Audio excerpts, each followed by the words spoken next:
আমরা আসলে এখানে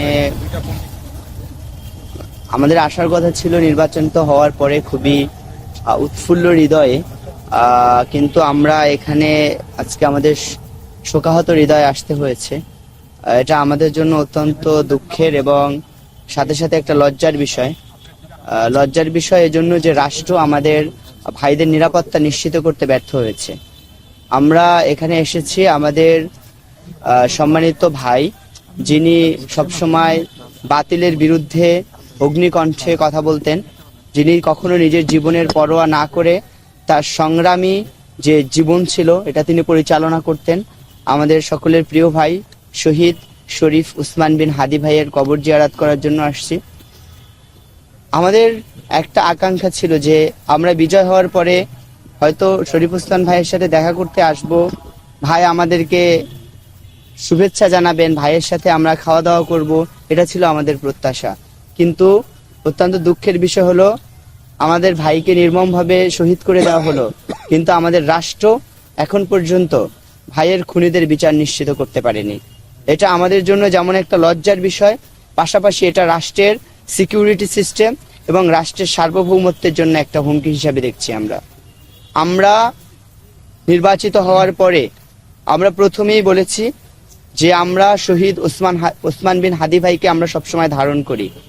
আমরা শহীদ উসমান বিন হাদি ভাই যে পথে সংগ্রাম করেছেন এবং বাংলাদেশ ইসলামী ছাত্র শিবির যে পথে সংগ্রাম করে যাচ্ছেন, আমাদের পথ এক ও অভিন্ন। আমাদের সংগ্রাম জালিমতন্ত্রের বিরুদ্ধে, স্বৈরাচারের বিরুদ্ধে, জুলুম নির্যাতনের বিরুদ্ধে, মানবাধিকার লঙ্ঘনের বিরুদ্ধে। আমরা এক একজন নির্বাচিত প্রতিনিধি আমরা শহীদ শরীফ উসমান বিন হাদির কণ্ঠস্বর হিসেবে কথা বলতে চাই। আমাদের জীবনের জন্য কিংবা আমাদের সিকিউরিটির বিষয় নিয়ে আমরা মোটেই ভীত সন্ত্রস্ত নই। আমাদের এই জীবন আল্লাহ তাআলা দিয়েছেন, আমাদের আবার চলে যেতে হবে। সুতরাং এটা যদি আমরা অন্যায়ের বিরুদ্ধে কথা বলে আল্লাহর দরবারে সন্তুষ্ট চিত্তে উপস্থিত হতে পারি, এটা আমাদের জন্য হবে সম্মানের।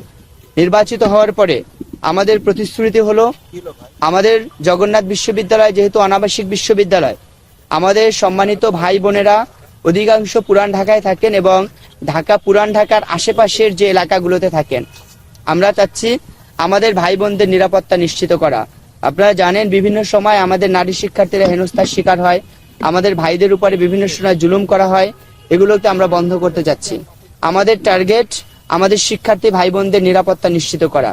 এজন্য আমাদের স্থানীয় প্রশাসনের সহযোগিতা প্রয়োজন, আমাদের স্থানীয় ব্যক্তিদের প্রয়োজন, সহযোগিতা প্রয়োজন, রাষ্ট্রীয় প্রশাসনের সহযোগিতা প্রয়োজন, বিশ্ববিদ্যালয় প্রশাসনের সহযোগিতা প্রয়োজন এবং ঢাকা শহরে যারা প্রভাবশালী ব্যক্তিবর্গ রয়েছেন যারা এই কাজে আমাদের সহযোগিতা করবেন, আমরা সবাইকে সাথে নিয়ে একসাথে আমাদের ভাইদের বোনদের নিরাপত্তা নিশ্চিত করতে চাই।